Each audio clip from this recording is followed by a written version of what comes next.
come out of a time machine. 41 years ago, when Richard Nixon was president of the United States and the Vietnam War was still raging, convicted murderer George Wright escaped from a New Jersey prison, reportedly by stealing the warden's car. He went underground with a black revolutionary group in Detroit then.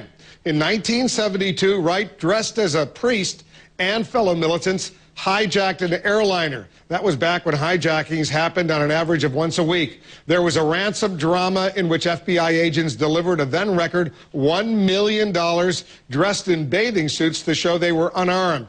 The hijackers flew off to hardline socialist Algeria at the time, and Wright simply disappeared. Now, after decades of dead ends, the FBI has found the 68-year-old George Wright living in a Portuguese resort.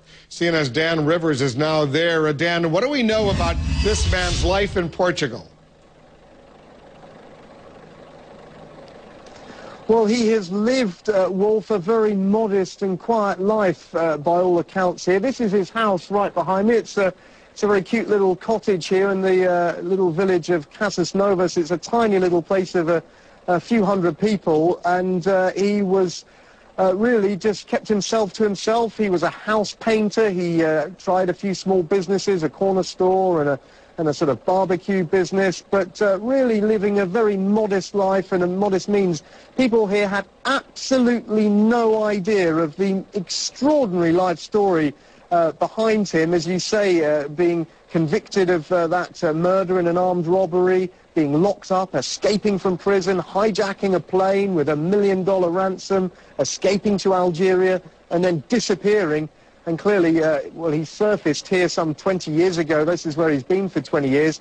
Here's what locals had to say. Frankly, they were all gobsmacked.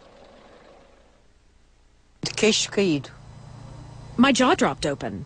I still can't believe what's happening. They were very nice people. Very nice people. I'm shocked. I really can't understand this. I can't believe it. I'm very shocked. I can't believe it. The news to us was shocking. It was a huge surprise. When I heard this in the morning, I was completely shocked at the news I was hearing.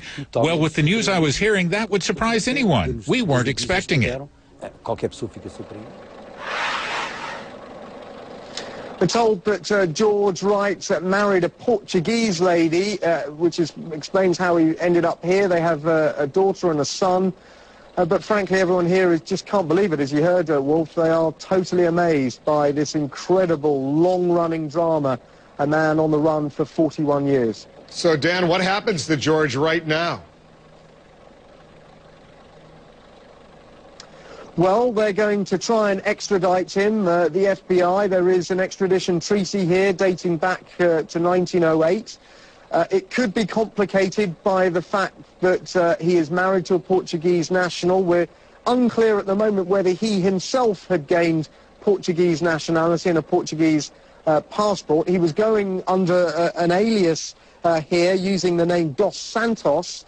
But it may be slightly more complicated than simply extraditing an American wanted for murder and hijacking, if that is the case, that he is now a naturalized Portuguese citizen.